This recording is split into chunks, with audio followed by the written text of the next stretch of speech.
الحمد للہ رب العالمین والصلاة والسلام علی رسول الکریم اما بعد بسم اللہ الرحمن الرحیم کل من علیہ فان ویبقى وجہ ربک ذو الجلال والاکرام کل نفس ذائقۃ الموت۔ میں اس وقت حاضر ہوا ہوں ہمارے ملک کی بہت ہی ایک نامور شخصیت، عالم دین اور ایک بہت بڑے پائے کے خطیب حضرت مولانا محمد اکرم عوان رحمۃ اللہ علیہ کی تعزیت کے لیے آج ایک مدت کے بعد میں یہاں حاضر ہوا ہوں۔ تو آج مولانا خود موجود نہیں ہیں، لیکن ان کی خوشبو اور ان کی محبت اور ان کی جو دین سے ایک وابستگی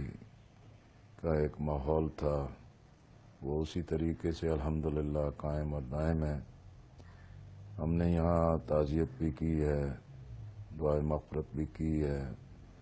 اللہ تعالیٰ مولانا مرحوم کے درجات بلند فرما دے اور ان کی بخشش فرما دے اور ان کے مشن اور اس پوری جدوجہد کو جاری رکھنے کی ان کے صاحبزادے اور پورے خاندان کو توفیق عطا فرما دے۔ حقیقت یہ ہے کہ مولانا محمد اکرم عوان رحمۃ اللہ علیہ کو اللہ نے ایک بڑی گفتگو کا سلیقہ بھی دیا تھا، اور ان کی گفتگو اور خطابت میں تاثیر بھی تھی، اس لیے کہ وہ اللہ کی توحید پر بھی کامل یقین رکھتے تھے اور رسول اللہ صلی اللہ علیہ وسلم کی محبت اور عشق بھی ان میں بالکل ایک بھرپور تھا اور اس سے سرشار تھے۔ پھر انہوں نے ایک معرفت میں، تصوف میں اور اللہ کے بندوں کو اللہ کے دین کی طرف راغب کرنے کے لیے جس اسلوب اور سلیقے کو اختیار کیا، اس کو بھی بہت پذیرائی ملی، اور ہمیں موجودہ دور میں ان جیسی شخصیت اور ان جیسی خطابت اور جن کی خطابت میں ایک تاثیر تھی، اللہ تعالیٰ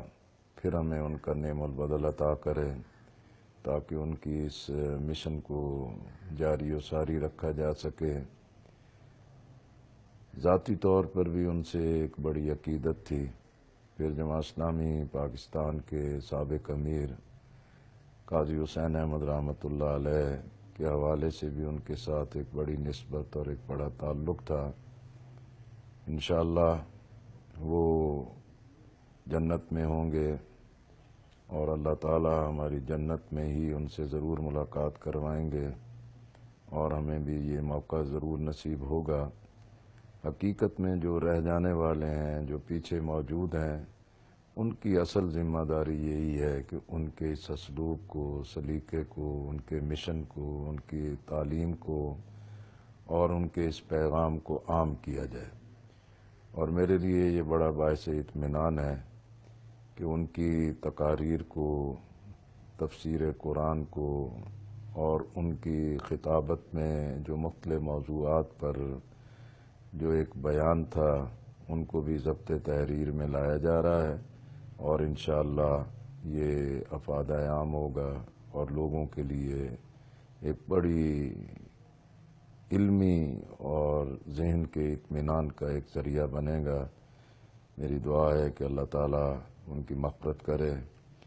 اور انہوں نے اس معاشرے پر جو ایک نقش چھوڑے ہیں، اللہ ان کو دوام بخشے۔ وما علینا الا البلاغ المبین۔